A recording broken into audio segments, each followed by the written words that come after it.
សូមស្វាគមន៍ការចូលមកកាន់ Channel YouTube របស់ខ្មែរ Lab សម្រាប់វីដេអូមួយនេះខ្មែរ Lab ចង់បង្ហាញទៅកាន់អ្នកទាំងអស់គ្នាទាក់ទងជាមួយនឹង Smartphone ពពួក Samsung ដែលជា Smartphone របស់កូរ៉េបាទអញ្ចឹងសម្រាប់វីដេអូមួយនេះខ្មែរ Lab នឹងបង្ហាញទាក់ទងជាមួយនឹងការប្រើប្រាស់នៅប្រព័ន្ធអ៊ីនធឺណិតរបស់ Galaxy Note របស់កូរ៉េដោយសារតែប្រភេទទូរស័ព្ទនេះ Note របស់កូរ៉េនេះភាគច្រើនគឺទូរស័ព្ទមួយចំនួនมันភ្ជាប់អ៊ីនធឺណិតហើយវាអត់ដើរជា 3G ឬក៏ 4G LTE អញ្ចឹងវាដើរតែ 4G ពេលខ្លះយើងភ្ជាប់ហើយវាអត់ដើរអ៊ីនធឺណិតទៀតបាទអញ្ចឹងសម្រាប់ Galaxy Note របស់កូរ៉េ E160L 160S 160K យើងនឹងមានវិធីសាស្ត្រសម្រាប់ធ្វើឬក៏ដំណោះស្រាយសម្រាប់ដោះស្រាយក្នុងបញ្ហាដែលទាក់ទងជាមួយអ៊ីនធឺណិតវាមិនដើរឬក៏វាដើរហើយដើរតែត្រឹមអក្សរ G វាយឺតអញ្ចឹងនៅពេលយើងភ្ជាប់ហើយជួនកាលវាអត់ទាំងដើរនឹងអ៊ីនធឺណិតដល់យើងទៀតបាទនេះទាំងអស់នេះមើលថាទូរស័ព្ទនេះបានភ្ជាប់អ៊ីនធឺណិតតែវាអត់ដើរ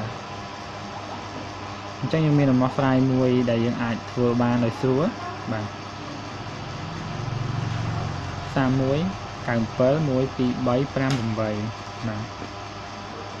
08 21 អូខេ data setting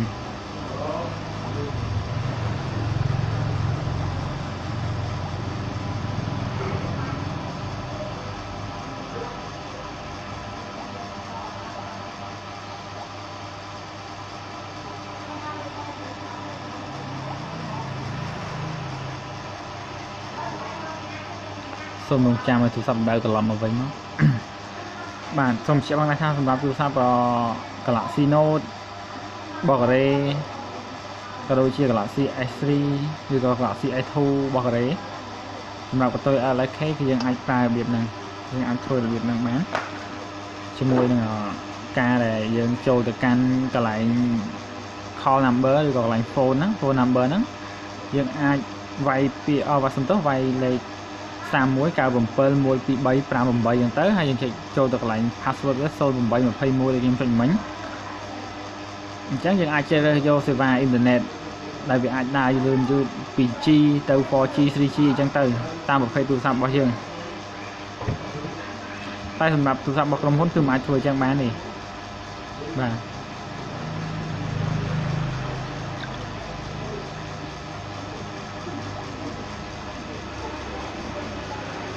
បាទនេះយើងឃើញមិនអត់មានអ៊ីនធឺណិតបន្តពីបើវិញគឺវាដើរអក្សរ G ដោយសារតែអ៊ីនធឺណិតយើងវារៀងចង់និយាយថាវាខ្សោយវានៅក្រៅឆ្ងាយពីតំបន់បកគោអីចឹងវាដើរ G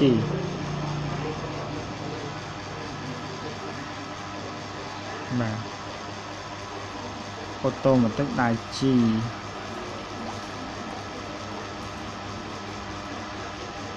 31 9 7 123 58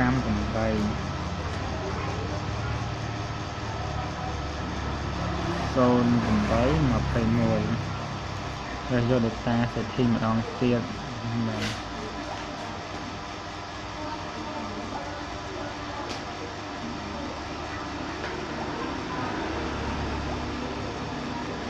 yes នេះគឺ no ហើយសូមរងចាំតិចសិនណាសូមរងចាំតិច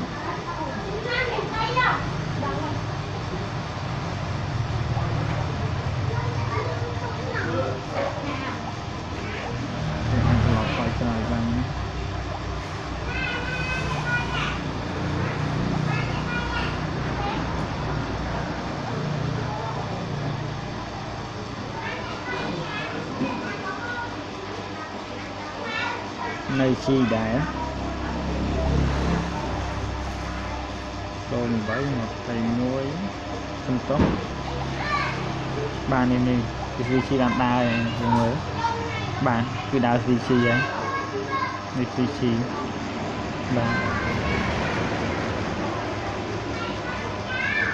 បាទនេះគឺ VC LTE យើងមើលបាទ